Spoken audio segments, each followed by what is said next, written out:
On July 1st, 2026, the Malaysian financial sector hits a specific, mathematically engineered trigger point. On this date, Bank Negara Malaysia activates major revisions to its capital adequacy framework, aligning domestic banking regulations with global Basel III standards. Regulatory updates are typically viewed as restrictive, forcing banks to hold more capital and limiting their operational flexibility. However, the exact mechanics of this upcoming reform will execute an immediate, mechanical capital uplift. By revising how banks calculate risk, the new framework mathematically unlocks up to 100 basis points of Common Equity Tier 1, or CET1, capital across specific financial institutions. This raw capital relief translates directly into distributable cash, creating special dividend yield opportunities of up to 4.0% for equity investors. The banks issue no new shares, they cut no operational costs, they originate no new loans. The yield generation occurs entirely via regulatory accounting adjustments. For investors analyzing balance sheets under BNM's standardized approach, this date turns a compliance mandate into a highly predictable structural capital release. The framework splits into two tracks. The 2026 recalibration targets standardized banks, Public Bank, Bank Islam, Hong Leong, relying on central bank weights.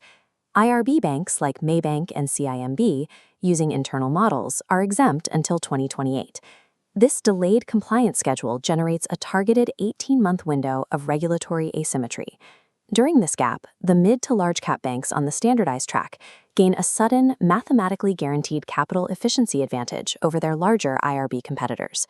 Capturing the resulting dividend yields requires accurately mapping the domestic banking sector into these two distinct timelines. The opportunity exists entirely in the regulatory calendar.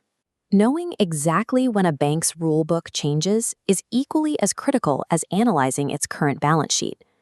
To understand how the standardized rules generate this cash, we need to look at residential mortgages, the largest asset class on a retail bank's balance sheet. Currently, the central bank assigns a flat 35% risk weight to residential loans, regardless of the borrower's equity. The 2026 rule replaces this with granular loan-to-value bands. The required capital buffer now scales dynamically based on the specific mortgage's financing margin. Mortgages in the 60% to 80% bracket drop to a reduced 30% risk weight. Eligible SME exposures fall from a 100% risk weight down to 85%, and retail credit card risk weightings plummet from 75% down to 45%. The central bank balances these deductions by penalizing highly leveraged origination. Mortgages with an 80% to 90% LTV incur a penalty, fetching a higher 40% risk weight. By simply replacing flat multipliers with dynamic bands, the total calculated value of a bank's risk-weighted assets shrinks overnight. No underlying loans are removed from the books. This accounting change engineers future behavior, incentivizing institutions to tighten origination pipelines strictly around mid-LTV mortgages and prime SME loans to optimize capital density. We can map the specific flow of capital from theoretical rule changes to distributable ringgit using quantitative models from Kananga Research. This waterfall chart maps the capital flow for Public Bank, heavily positioned to benefit from its residential mortgages. We begin with total risk-weighted assets. Running their loan book through the new bands mathematically deletes 34 billion ringgit from the RWA denominator. As the RWA denominator shrinks, the bank's CET1 percentage is forced mathematically upward. That reduction drives an estimated 100 basis point uplift to Public Bank's CET1 ratio, pushing their core capital buffer to 14.89%. With the ratio artificially elevated, the bank isolates the excess capital sitting above its internal safety thresholds. We can then convert that excess capital percentage back into raw, distributable currency. For Public Bank, a 100 basis point expansion yields an estimated 3.44 billion ringgit in pure CET1 regulatory capital relief. Because this capital is unneeded for regulatory compliance, it clears directly to shareholders.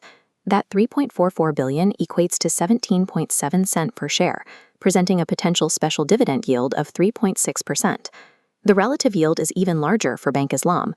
Because BIMB is currently trading at a compressed 0.7 times price to book value, its capital release creates a massive 4.0% potential dividend yield impact.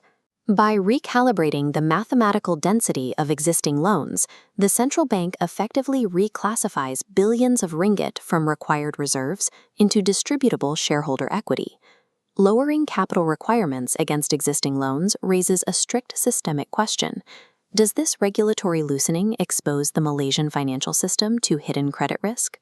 To verify the stability of these reweighted assets, we cross-reference the bank-level data with critical macroeconomic indicators from the Ministry of Finance.